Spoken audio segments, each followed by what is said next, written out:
சரி, இதெல்லாம் ஜகாத் என்பதற்கு டிக்ஷனரியில இருக்கக்கூடிய அர்த்தங்கள். ஷரியத்துல ஜகாத்னா என்ன?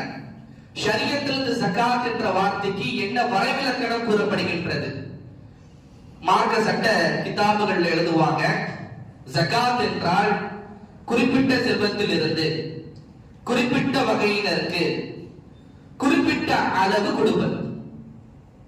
ஜகாத் என்றால் குறிப்பிட்ட செல்வத்தில் இருந்து குறிப்பிட்ட வகையினருக்கு குறிப்பிட்ட அளவு நம்ம கொடுக்கிறோம்ல, அதுதான் ஜகாத் சொல்லி மார்க்க சட்ட கிதாபுகள்ல சொல்றாங்க. அப்படின்னா என்ன விளக்குங்க?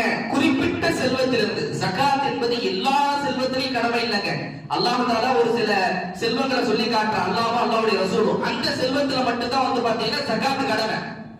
அடுத்து குறிப்பிட்ட வகையினருக்கு அது ஜகாத் நம்ம எல்லாருக்கும் கொடுக்க முடியாதுங்க. ஜகாத் என்பதை நம்ம குறிப்பிட்ட வகையினர், அல்லாஹ் தஆலா குர்ஆன்ல சொல்ற ஒரு 8 பிரிவினரை சொல்லி காட்டுறான்.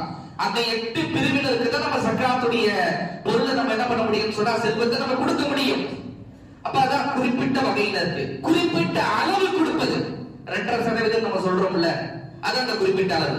அப்ப குறிப்பிட்ட செல்வத்தில் இருந்து குறிப்பிட்ட வகையினருக்கு குறிப்பிட்ட அளவு நம்ம கொடுக்கிறோமே, அதுதான் ஜகாத் என்று இந்த ஜகாத் என்ற வார்த்தைக்கு வரவிலக்கணத்தை மார்க்க சட்ட விற்பனர்கள் சொல்லி காட்டுறார்.